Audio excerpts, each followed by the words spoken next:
और वहीं all time high पहुंच चुके सोने चांदी के दाम अचानक से गिर गए। बीते कुछ दिनों से सोना और चांदी के दामों में रिकॉर्ड बढ़ोतरी देखने को मिली थी, लेकिन अचानक दोनों के दाम धड़ाम हो गए, जिसके बाद लंबे समय से इंतजार कर रहे लोग सोना खरीदने पहुंचे हैं और सुनारों ने राहत की सांस ली है। इधर विशेषज्ञों का ये मानना है कि ये दाम दोबारा बढ़ सकते हैं। ये रिपोर्ट देखिए।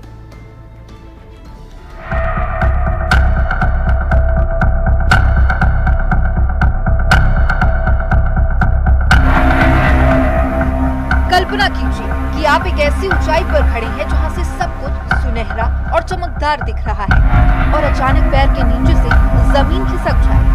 कल तक जो सोना और चांदी के साथ भी ऐसा ही हुआ। पिछले कई महीनों से रॉकेट की रफ्तार से भाग रहे गोल्ड और सिल्वर की कीमतों में एक ऐसी गिरावट आई जिसने न केवल आम आदमी बल्कि बड़े बड़े बाजार पंडितों के भी होश उड़ा दिए। MCX पर जो सोना एक दिन पहले 1,93,096 के अपने सर्वकालिक उच्चतम स्तर पर शान से खड़ा था, वो ताश के पत्तों की तरह ढह गया। सोने की कीमतों में करीब 13% की सेंध लगी और ये 1,67,406 रुपए प्रति ग्राम पर आकर टिक गया। 4,20,048 प्रति किलो के जादुई आंकड़े को छू चुकी चांदी एक ही दिन में लगभग 21% टूटकर 3,32,002 रुपए पर बंद हुई। जनवरी के 29 दिनों के भीतर चांदी 42% उछल चुकी, जो किसी एक महीने की ऐतिहासिक बढ़त थी। वहीं सोना डॉलर के संदर्भ में 15% चढ़ चुका था, जो 1999 के बाद की सबसे बड़ी मासिक तेजी। जब कोई भी एसेट इतनी तेजी से बढ़ता है तो वो ओवरबॉट जोन में चला जाता है।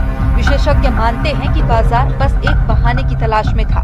इधर सोने चांदी की दाम में गिरावट आते ही लोग खरीदारी करने ज्वेलरी शॉप पहुंच रहे हैं। गोल्ड का रेट कुछ कम हुआ है, तो उसकी वजह से हमको हमारे बेटिया की शादी है, तो उसकी वजह से आज के चलो कर लेते हैं। पर लोगों का बजट काफी बिगड़ा हुआ है इसकी वजह से। जो रेट उछले हैं, जो इतने रेट गए हैं, जो किसी ने कमिटमेंट कर रखा होगा मैं इतना दूंगा, तो उसको बड़ी इन चीजों को लेके बहुत परेशानियां आ रही है। अचानक गिरे सोने चांदी के दामों के बाद उनकी दुकानों पर भी लोगों की भीड़ देखने को मिल रही है। दोनों ही मूल्यवान धातुओं के भाव काफी बढ़ गए थे। जो चाइना खेल रहा है डॉलर पे, और डॉलर की उसकी जो भूमिका डॉलर की वो कम करना चाह रहा है चाइना, इसकी वजह से लगातार खरीदी चाइना द्वारा की जा रही थी। निश्चित ही उस पर ब्रेक लगा है, वो जरूरी भी था। चांदी और सोना दोनों लाइफ टाइम हाई पर काफी समय से हर दिन नया लाइफ टाइम हाई बना रहे थे, तो भाव कुछ कम हुए हैं, जो कि बहुत एक अच्छी बात है।